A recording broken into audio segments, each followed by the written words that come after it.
नमस्ते बच्चों। आज मैं आपको व्यंजनों को सही तरीके से कैसे लिखा जाएगा वह समझाती हूँ। तो पहला अक्षर है हमारा क। अब क लिखने के दो तरीके हैं। देखिए, पहला तरीका है जो बिगिनर जो हैं वो शुरू कर सकते हैं उस तरह से कि पहले आपको एक रेखा खींचनी है। पहले एक रेखा खींचनी है, फिर बीच में आपको पेंसिल रखकर जहाँ से आपने शुरू किया था वहीं पे आपको पेंसिल से पॉइंट मिलाना है और फिर आपको ये नीचे क पूरा बनाना है। तो ये एक तरीका है क बनाने का। दूसरा तरीका है कि आप एक्चुअली एक गोल नहीं बनाते हैं, हम एक फ्लावर की पेटल की तरह बनाते हैं। जैसे फ्लावर का पेटल होता है, जैसे अगर बीच में ये गोल, ये इसे गोल कहेंगे, लेकिन जैसे हम फ्लावर के पेटल को ऐसे जॉइन करते हैं तो ऊपर से गोल और नीचे से थोड़ा संकरा हो जाता है, छोटा हो जाता है। उसी तरह से आपको ये फ्लावर के पेटल्स की तरह बनाना है ओवल शेप में। ठीक है, इस तरह से ये फ्लावर के पेटल्स की तरह बनाना है। तो दूसरा क बनाने के लिए आप पहले एक पेटल बनाएं, जहाँ से शुरू किया वहीं पे इस तरह से जॉइन करना है और फिर ऊपर से रेखा खींचते हुए आपको ये क बनाना है और ऊपर शिरोरेखा। ठीक है, अगर आपने गोल बनाया तो क्या होगा, देखिए, अगर आपने ये लाइन बनाई, एक रेखा बनाई और फिर आपने गोल बनाया आधा गोल, तो आधा गोल बनाएंगे तो ये दोनों बिंदु जॉइंट नहीं होंगे और फिर आप इसके ऊपर से इस तरह से लिखेंगे तो वो थोड़ा सही नहीं बनेगा, इसका जो फॉर्मेशन है वो सही नहीं होगा। इसीलिए ये जब हम लिखते हैं तो ये दोनों बिंदु आपस में जुड़ने चाहिए। ठीक है, फिर आपको रेखा खींचनी है और फिर ये क इस तरह से शिरोरेखा बनाएं। शिरोरेखा बनाते समय ध्यान रखें कि पूरा लेटर ढका हुआ हो। आपको ऐसे नहीं लिखना है कि समझो जैसे आपने ये क लिखा और फिर आपने ये जस्ट बीच में रेखा खींच दी। इस तरह से बिल्कुल ना करें, इस तरह से शिरोरेखा बिल्कुल ना बनाएं। आपको शिरोरेखा बनाते समय पूरे अक्षर को अच्छी तरह से ढकना है। ठीक है, तो ये हुआ हमारा क। अब मैं आपको ख सिखाती हूँ। ख लिखते समय आप क्या करेंगे कि ख लिखते समय बहुत ही ज़रूरी है कि पहले आप जे बनाएंगे। जैसे इंग्लिश का लेटर है जे फॉर जग, तो आप एक छोटा सा जे बनाएंगे।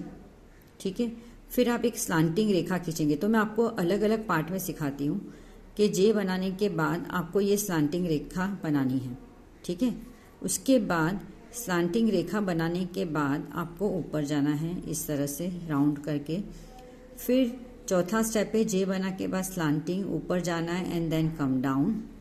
फिर पांचवा स्टेप है कि जे बनाया, slanting line, go up, come down and then make a small half round and then शिरोरेखा। सो ये इस तरह से 1 2 3 4 5 भागों में आपका ख तैयार हो जाएगा। अब मैं इसे थोड़े बड़े में दिखाती हूँ। देखिए, जे बनाया, फिर slanting line, go up, come down and then. ये लिखते समय ध्यान रखें कि जो ख की जो पूंछ बनी है वो और ये आधा गोल मिक्स ना हो। ठीक है, तो ये इस तरह से शिरोरेखा आपका बना ख। फिर से एक बार देखिए, मैं दूसरे पेन से बताती हूँ आपको। ये देखिए, जे बनाया, स्लांटिंग लाइन, ऊपर गए, नीचे आए, गोल बनाया और ये ख।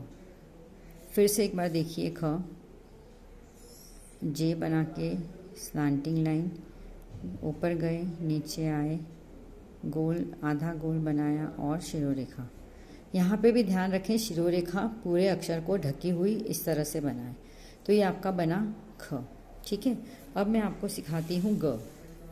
तो ग कैसे लिखना है। ग भी दो तरीके से लिखा जा सकता है। ग लिखने के लिए आप एक स्टैंडिंग लाइन बनाइए, सीधी रेखा, और आप उसे गोल बनाइए। ठीक है, और ये सीधी रेखा और ऊपर शिरोरेखा। और दूसरी तरीके से ग कैसे बनाया जाता है ग बना के आप ऐसे ट्राइंगल भी बना सकते हैं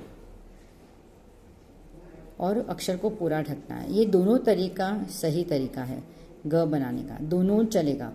लेकिन गोल में क्या होता है, मैं ये वाला ट्राइंगल वाला प्रेफर करती हूँ।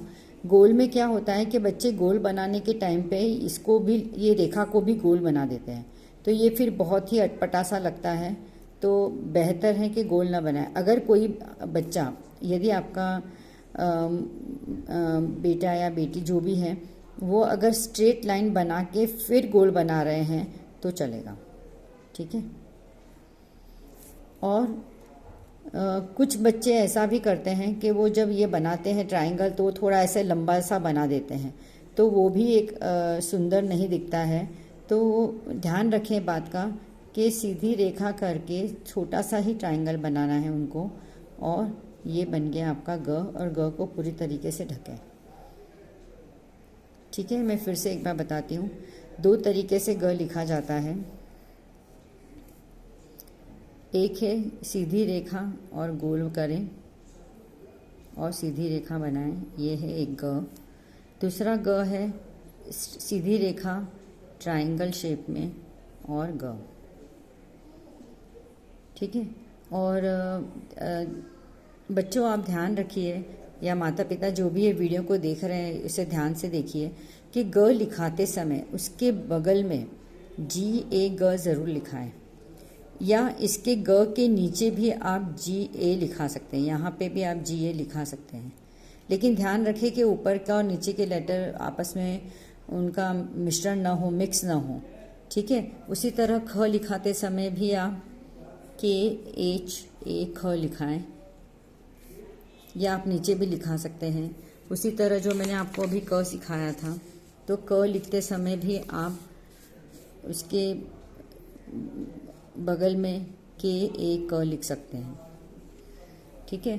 तो इस तरह से ये हुआ क, ये हुआ आपका ख और ये ग। अब बारी आती है घ की। तो घ कैसे लिखा जाए? घ लिखने के लिए आप रेखा को छूकर एक छोटा सा सर्कल जैसा बनाइए। दूसरा सर्कल बनाते हुए सी बनाते हुए आप ऊपर जाएं और नीचे आएं, और ऊपर शिरोरेखा। ये हुआ आपका घ, GHA घ, ठीक है। फिर से देखिए, छोटा सा उल्टा सी बनाते हुए दूसरा सी बनाएं और ऊपर जाएं, ऊपर जाके टच करके नीचे आएं और शिरोरेखा, और लिखें GHA घ, ठीक है। तो इस तरह से ये घ लिखें।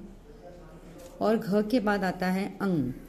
अंग का प्रयोग हम नहीं करते हैं, लेकिन फिर भी मैं लिखना सिखाती हूँ, क्योंकि ये लेटर हमें और भी जगह पे काम आ सकते हैं, जैसे ड बनाने में, ई बनाने में, झ बनाने में, इसी अक्षर की बनावट का प्रयोग करते हैं।